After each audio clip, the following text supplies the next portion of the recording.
នឹងជំរាបសួរបងប្អូនថ្ងៃនេះខ្ញុំបាទសូមនាំបងប្អូនមកផ្ដល់មកមើលនៅទស្សនីយភាពចម្លាក់បុរាណរបស់ប្រទេសកម្ពុជានៅក្នុងប្រាសាទបាយ័ន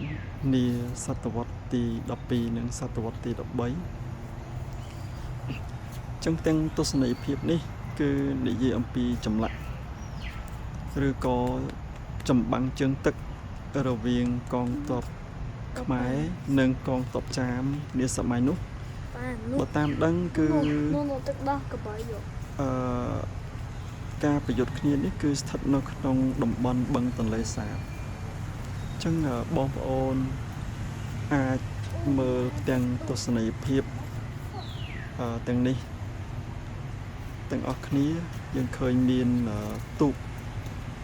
ការប្រយុទ្ធនៅលើទឹករវាងកងទ័ពចាមនិងកងទ័ពខ្មែរអញ្ចឹងភាពខុសប្លែកគ្នារវាងកងទ័ពចាមនិងកងទ័ពខ្មែរគឺដោយចម្លាក់កងទ័ពចាម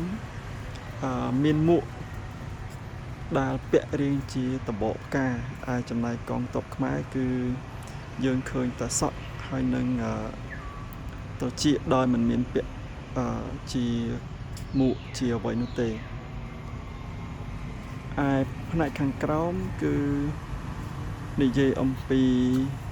ជីវភាពរស់នៅរបស់ប្រជាជនទូទៅដូចជាចំណុចត្រង់នេះយើងឃើញមានការ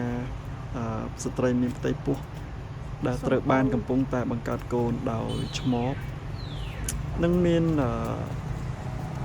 ទាំងរូបភាពសាច់រឿងផ្សេងទៀតអញ្ចឹងបងប្អូនអាចមើលនិងទស្សនាបានហើយដើម្បីច្បាស់អញ្ចឹងខ្ញុំដើរត្រឡប់ទៅវិញដើម្បីឲ្យមើលទាំងទស្សនវិភាពនេះឲ្យបានច្បាស់ម្ដងទៀតហើយយើងឃើញមានត្រីឃើញមានរូបត្រីហើយក៏ឃើញក្រពើផងដែរនេះគេរូបក្រពើហើយក៏មានឃើញសត្វតោកាច់ក្បាលមនុស្សស៊ីហើយដូចជាកងានឬក៏សត្វទាស៊ីត្រីហើយយើងឃើញកងទ័ពដែលកំពុងជិះទូកដែលក្បាលនាគរូបក្បាលនាគនេះហើយចំណែកខាងនេះគឺជាកងទ័ពចាមនេះទៅកងទ័ពចាម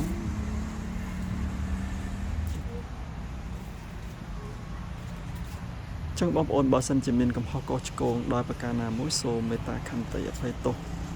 ហើយនឹងជួយចែករំលែកឬក៏កែតម្រូវ